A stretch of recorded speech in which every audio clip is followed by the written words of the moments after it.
आज हम स्टार्ट करें सेशन। नॉलेज शेयरिंग सेशन है जो कि कोड स्मेल्स एंड रिफैक्टिंग के हवाले से। अम, सबसे पहले तो ये है कि पिछले सेशंस का कुछ रिव्यू मैंने देखा था, उसकी बेसिस पे हिस्टोरिक बिगनिंग मैंने थोड़ी सी कही है कि वो हिस्टोरिक नहीं एक्चुअली, वो इस तरीके से है कि भाई हर दफ़ा जो है एक नॉलेज शेयरिंग सेशन स्टार्ट होता है और उसमें जो है ना हम कुछ प्रिंसिपल्स और एक हिस्टोरिक बिगनिंग टाइप की कुछ बता रहे होते हैं। लेकिन हम लोग जो है एक सिंपल एग्जांपल से स्टार्ट करने वाले हैं। और इसको करने का रीज़न इसलिए है कि कुछ जब स्टार्ट होता है तो कुछ लोग जो हैं वो थोड़े से जो है ना दूसरे टास्क में लग जाते हैं, या जो है बस कैच करने के कॉन्सेप्ट में होते हैं कि हो क्या रहा है। इसलिए मेरा प्लान था कि मैं थोड़ा सा एक छोटी सी एग्जांपल से स्टार्ट लूँ। तो उसमें एक एग्जांपल मैंने ये ली है कि लेट सपोज हमारे पास एक फॉर का लूप है जो कि इवन नंबर्स के लिए जो है ना कोई काम कर रहा है। इवन नंबर्स में करना ये है कि जो है कोई लेट सपोज किसी आइटम को जो है उसमें सेट करना है, कोई डेटा सेट करना है। तो उसके लिए हमने एक लूप चलाया जो कि किसी एरे के लिए चल रहा है, एरे के काउंट के लिए। एंड देन फिर उसके इवन नंबर का चेक लग रहा है, आई रिमाइंडर 2 = 0। अच्छा, इसके साथ एक और चेक लगा हुआ है कि अगर रिमाइंडर 2 0 ना हो और वैल्यू नल ना हो तो ही जो है ये काम करे। तो अब यहाँ पे ये बात आती है कि ऑड नंबर और वैल्यू नल ना हो। लेकिन अगर देखा जाए तो एक एक बूलियन अलजेब्रा के एक्सप्रेशन है जिसका एक सॉल्यूशन पहले से ही अवेलेबल है, जिसमें कहा जाता है कि x plus not x dot y. Plus का मतलब है और, डॉट का मतलब है एंड, जो कि हम ग्रेजुएट में पढ़ के आए होंगे। तो इसमें होता ही है कि x not x and y, x और नॉट एक्स एंड वाई जो है वो x और y के बराबर होता है। तो वाई नॉट हम जो है इसको इस तरीके से लिख लें, बजाय एक कंडीशन जो कि बनाई हुई है यहाँ पे, जिसकी वजह से अभी तो हम कह रहे हैं भाई 100 तक ये लूप चलेगा तो ठीक है। लेकिन क्या हो अगर ये लूप जो है मिलियंस तक चला जाए, मिलियंस में फिर एक एक्स्ट्रा कंडीशन बार बार चेक हो रही होगी, जिसकी वजह से जो है एक एक्स्ट्रा प्रोसेसिंग पावर लग रही होगी। इससे थोड़ा सा परफॉर्मेंस में इफेक्ट आ ही जाता है। तो इसको एक तरीके से मैंने यहाँ पे थोड़ा सा टैकल करने की है कि इस तरह की चीजें जो है हमें इस सेशन में देखनी है। तो कोड स्मेल्स क्या होता है एक्चुअली? ये बग्स और कोई एरर नहीं होते प्रोग्राम के अंदर, बल्कि ये एक ऐसी चीज है कि जिसके साथ साथ कोड सही चल रहा है, लेकिन वक्त के साथ साथ जो है उसमें चेंजेस, इश्यूज फील होना शुरू होते हैं। जैसे परफॉर्मेंस जो है वो सही नहीं आ रही कोड की, या फिर जो है डेवलपर ने जो है कोई वॉयलेशन की हुई है, कोई फंडामेंटल कॉन्सेप्ट यूज नहीं किया हुआ कूब का या व्हाट्सएवर एक प्रॉपर, अगर हम बात करें कोड करने का, तो इस वजह से आते हैं। तो और ये सब्जेक्टिव होते हैं हर दफा। मतलब ऐसा है कि कोई भी कोड स्मेल होगी ना तो वो सब्जेक्टिव होगी, सब्जेक्ट टू द लॉजिक होगी। जैसे अगर लेट सपोज हम बात कर रहे हैं, एक क्लास है, क्लास के अंदर डेटा लगा हुआ है और वो जो है उसको काम करना है। जैसे हम ट्रायंगल की बात करें, एक ट्रायंगल को जो है अपना एरिया निकालना है। तो वो एरिया निकालने के लिए हम बेहतर है कि ट्रायंगल का एरिया उसको यूज कर लें एरिया का फॉर्मूला, बजाय इसके कि हम एक अलग से शेप का फॉर्मूला बनाएं और शेप की क्लास बनाए जो कि जो है एक एरिया का वो ले रही हो, पैरामीटर ले रही हो और उसको कैलकुलेट कर रही हो। तो सब्जेक्टिव होंगी, लाइक कोई भी फंक्शन होगा वो जो है उसका कहीं ना कहीं जो है उसके साथ ही रिलेटिव कोड होगा, सराउंडिंग उसका एनवायरनमेंट जो है उसको बता रहा होगा। अच्छा, रीफैक्टरिंग में जो है हम बात करेंगे, तो रीफैक्टरिंग होती है कि हम एक कोड को दोबारा से स्ट्रक्चर कर सकें जिससे उसका बेस जो लॉजिक है, बिजनेस लॉजिक है, वो डिस्टर्ब ना हो, बल्कि उसके ऑपरेशंस जो है फर्दर इम्प्रूव हो जाएं। जैसे हमने वही बात की कि एक परफॉर्मेंस वे में बेहतर हो जाए, या कल को जाके जो है कोई हमें मेजर चेंज करना है, जो जैसे मैं कोई डेवलपमेंट कर रहा हूँ, मेरी जगह कोई नया बंदा आता है, उसको डेवलपमेंट करनी है, तो उसको उस कोड में समझने में कोई मुश्किलात पेश ना है।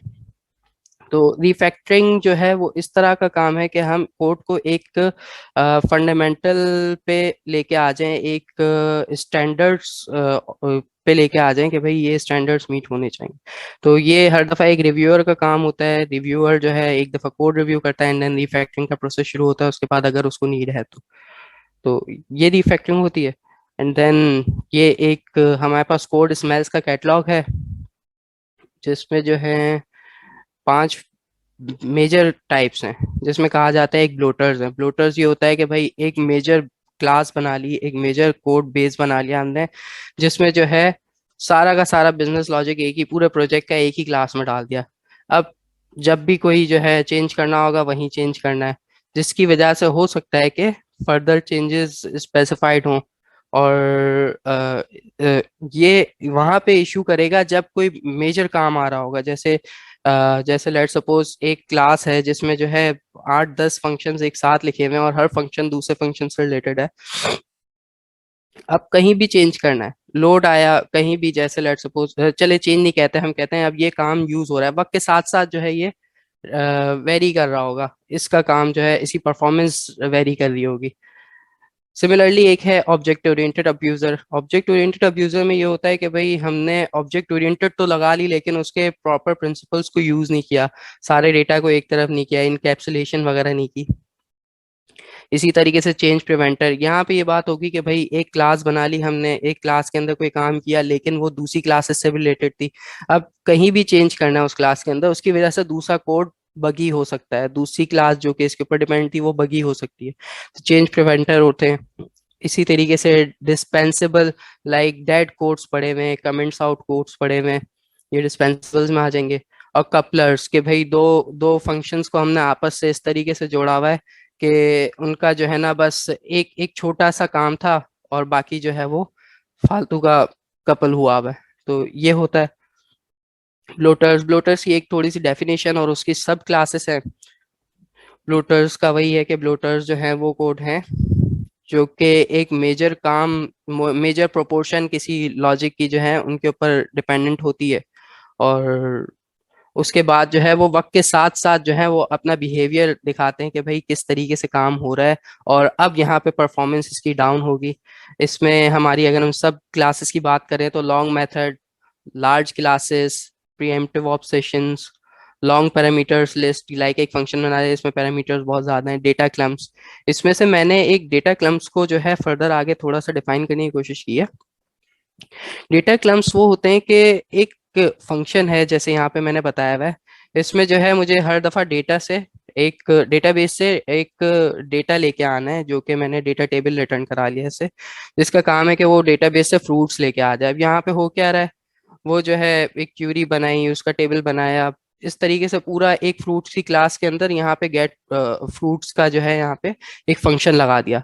अब क्या है, यहाँ पे जब भी डेटाबेस को हिट करना है एक क्यूरी हमें चाहिए, एक हमें जो है माई कनेक्शन एसक्यूएल कनेक्शन चाहिए, एसक्यूएल कनेक्शन के साथ एसक्यूएल कमांड चाहिए और एसक्यूएल डेटा रीडर चाहिए, जो कि जो है उसको रीड करेगा और फिर उसके ऊपर फर्दर काम करेगा। अब यहाँ पे अगर देखा जाए तो ये जो डेटाबेस रीडिंग का काम था ये एक जगह ग्रुप हो सकता था।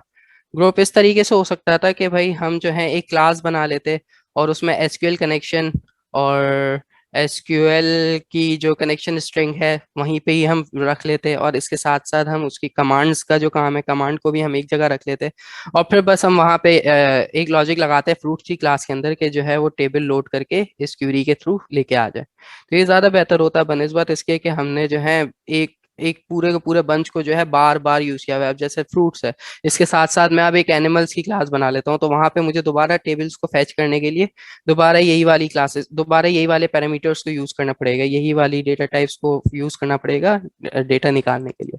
तो ये इस तरीके से है कि एक ग्रुप ऑफ डेटा जो है इनको साथ साथ जगह जगह यूज किया हुआ है, बजाय इसके कि हम एक ही जगह उसको बना लेते ग्रुप को और उनको साथ रख लेते हैं। अच्छा, इनका एक और वजह भी ये होती है कि कहीं एक ऐसी टाइप है जो कि डेटा क्लम्प है, जैसे लेट सपोज मैंने कहा यहाँ पे डेटा टेबल है, अब हर जगह डेटा टेबल तो साथ नहीं आना था, कहीं हमने कहा भाई हमें पूरा एरे चाहिए, डेटा टेबल नहीं चाहिए। अब क्या है, यहाँ पे डेटा टेबल काम का नहीं है हमारे, हम यहाँ पे एरे में भी डेटा फेच करा सकते थे कि हम रीडर के थ्रू, एग्जीक्यूट रीडर के थ्रू जो है हम एक वाइल का लूप लगा के उसको फेच करा लेते। तो यहाँ पे ये हुआ कि सिर्फ टेबल जो है एक टेबल में हमने फेच करा लिया। तो इस तरीके से ये कि यहाँ पे ये बात करना चाह रहा हूँ मैं कि डेटा टेबल अब ये ग्रुप्ड है लेकिन जरूरी नहीं था हम डेटा टेबल को यूज करें। तो ये है कि हम जो भी जेनेरिक टाइप की चीजें होती हैं उनको एक तरफ कर लिया जाए और एक फालतू चीज जो है वो यूज हो रही हो। अब यहाँ पे डेटा टेबल इस तरीके से यूज हो रहा होगा कि किसी ने कोड कोड कॉपी पेस्ट किया, most of the time copy paste के दौरान ज्यादा नजर आते हैं। ऑब्जेक्ट ओरिएंटेड अब्यूजर्स में यही होता है कि एक एप्लीकेशन तो बनाई गई लेकिन उसमें जो है ऑब्जेक्ट ओरिएंटेड प्रिंसिपल्स को सही से यूज नहीं किया गया हो। तो इसमें है alternative classes with different interfaces, refused request, switch statements, temporary fields. इसमें मैंने यूज किया रिफ्यूज्ड रिक्वेस्ट को थोड़ा सा डिफाइन करने के लिए। रिफ्यूज्ड रिक्वेस्ट में होता ये है कि हमने दो क्लासेस जो कि समवॉट सिमिलर थी उनको एक पेरेंट क्लास से रिलेट कर दिया। अब मसला ये हुआ, पेरेंट क्लास से रिलेट तो कर दिया लेकिन उस पेरेंट क्लास के कुछ फंक्शंस दूसरी क्लास में जाहिर है जो चाइल्ड क्लास थी उसकी दूसरी क्लास में किसी काम के नहीं। जैसे यहाँ पे अगर एक एग्जांपल देखें तो एक एनिमल क्लास है। एनिमल की क्लास डॉग के साथ चलो समझ आती है कि डॉग की एक क्लास है जिसके लेग्स का एक फंक्शन कॉल हो रहा है। लेकिन अब एक चेयर को मैंने उसके साथ लिंक कर दिया, जबकि चेयर के लेग्स हैं, ठीक है चेयर के लेग्स होते हैं, लेकिन अब इसका अगर हम बात करें एनिमल की हैबिटेट होती है तो चेयर की तो कोई हैबिटेट नहीं होगी। तो यहाँ पे जो है वो एक्सेप्शन दे देंगे इस तरीके से जो भी उसके एनिमल की क्लास के अंदर जो भी यूज हो रहे होंगे। तो ये कि एक यहाँ पे इस रिफ्यूज रिक्वेस्ट में होता है ये कि कोई एक ऐसी क्लास जो कि सिमिलर समवॉट सिमिलर थी उसको उसके रिलेशन इनहेरिटेंस में ले लिया। इसी तरीके से चेंज प्रिवेंटर्स एक कैटलॉग है कोड स्मेल की, जिसमें जो है divergent change, parallel inheritance hierarchy, shotgun surgery. Actually इसमें होता है क्या है, ये वही बात थी अभी मैंने आपको जब इमेजेस दिखाई थी उसमें ये था कि कहीं भी एक जगह चेंज करना है तो वो एक साथ हमें हजारों जगह चेंज करना पड़ेगा, अदरवाइज वो जो है कोड बगी हो जाएगा, कोड में एरर्स आ जाएंगे। यहाँ पे मैंने एक इसकी टाइप को कवर किया है शॉटगन सर्जरी। शॉटगन सर्जरी में होता ये है कि हमें अब एक जगह चेंज करना है।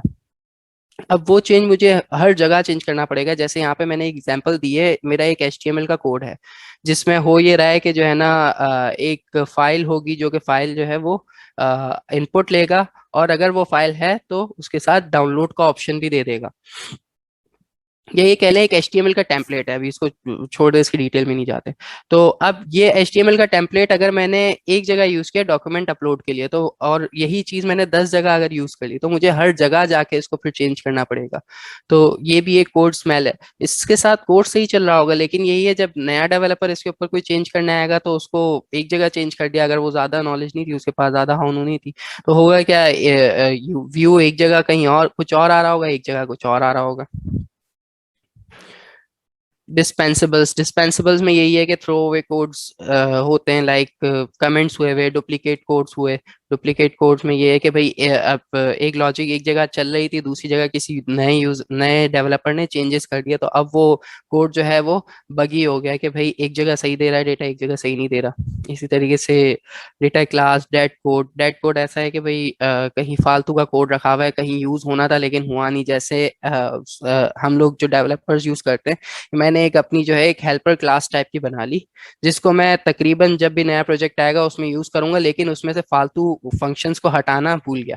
तो होगा क्या, वो डेड कोड अब जब तक वो कोड की लाइफ चलती रहेगी तब तक वो चलता रहेगा जब तक उसका कोई रिव्यू नहीं होता। इसी तरीके से लेजी क्लास जिसमें जो है सिर्फ एक छोटा सा काम हुआ हुआ है, तो बजाय इसके कि एक लेजी क्लास बनाए हम, जैसे लेट सपोज हमने कह दिया कि भाई एक स्टैटिक सी क्लास बना दी जिसमें जो है कुछ स्टैटिक फील्ड्स थी। अब कुछ भी नहीं, दो स्टैटिक फील्ड्स थी, तो बेहतर था कि उनको उनकी रिलेटेड क्लास में रखा जाए बजाय इसके कि एक लेजी क्लास स्टैटिक की क्लास बना के उसमें डाल दिया। कपलर्स वो कैटलॉग है जहां पे जो है हम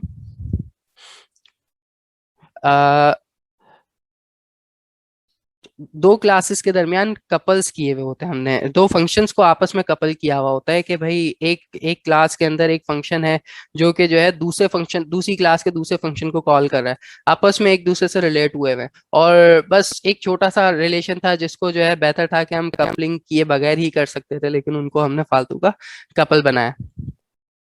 तो यहाँ पे ये इनमें जो है अपना फर्दर स्मेल्स जो होती है, कोड स्मेल्स होती हैं, उनमें feature envy, inappropriate intimacy, incomplete library class, message change, middleman में एक एग्जांपल होती है कि एक इंटरफेस बना लिया जैसे अक्सर हम लोग जब डॉट नेट में मैं डेवलपमेंट करता हूँ तो हम लोग मैं देखता हूँ कि जब हम कोई रिपोजिटरी पैटर्न को यूज कर रहे होते हैं, तो एक रिपोजिटरी किसी एक मॉडल की हमने रिपोजिटरी बनाई। अब वो रिपोजिटरी का एक इंटरफेस भी बना दिया, लेकिन वो इंटरफेस बिल्कुल खाली है, उसमें कुछ काम ही नहीं हो रहा, और उसकी सारी की सारी इम्प्लीमेंटेशन जो है वो उसकी क्लास में हो रही है। एक्चुअली इसका रीजन ये होता है कि हम कोड को छुपा दें, लेकिन अब एक फालतू का इंटरफेस बीच में लगा हुआ है जो कि कंफ्यूजन पैदा कर रहा है। तो मिडल मैन ये ऑप्शन, ये वो टाइप है जो हम रिपोजिटरी पैटर्न में यूज कर रहे होते हैं। लेकिन अभी मैंने जो रिपोजिटरी पैटर्न बताया ये तो सब्जेक्टिव था कि हमें कोड को हाइड करना है, लेकिन कहीं जगहों पे ऐसा भी होता है कि मिडल मैन जो है वो यूज करने की नौबत नहीं होती, लेकिन यूज किया हुआ है। फीचर एनवी मैंने पिछले कपलर्स का यूज किया है टाइप, जिसमें मैंने डिफाइन इसको थोड़ा डिफाइन करने की कोशिश की है कि it is when method does not leverage data or methods from class it belongs to. Instead, it requires lots of data or methods from different class. Like यहाँ पे एक छोटी सी एग्जांपल दी है कि मैंने एक क्लास बनानी रेक्टेंगल की। रेक्टेंगल में उसकी विड्थ है, हाइट है और एरिया चाहिए। एरिया चाहिए, अब उस एरिया को लेने के लिए मैंने शेप डॉट गेट एरिया को कॉल किया हुआ है, बजाय इसके कि मैं यहीं पे इसका विड्थ इनटू हाइट बना के यूज कर लेता। अच्छा, ये तो सारी थी स्मेल्स। अब ये वो थी जो कोड में रहती हैं, लेकिन कोड को उनसे कोई मसला नहीं हो रहा होता, कोई बग नहीं होता, कोई एरर नहीं होता, लेकिन हम इनको रिमूव कर सकते हैं जब कोड रिव्यू होता है तब। उनको रिफैक्टरिंग टेक्निक्स हैं। रिफैक्टरिंग टेक्निक्स में एक है कंपोजिंग मेथड्स, एक है मूविंग फीचर्स बिटवीन ऑब्जेक्ट्स, ये भी कैटलॉग्स ही हैं। इनमें है organising data, simplifying condition, simplifying method calls और डीलिंग विद जनरलाइजेशंस। इनको फर्दर मैंने आगे डिफाइन किया हुआ है। कंपोजिंग मेथड्स में होता ही है कि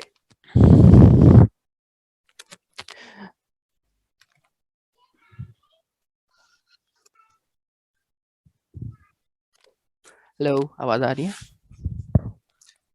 मुझे शायद थोड़ा सा साउंड आ रहा है, माइक को अगर क्लोज कर लें।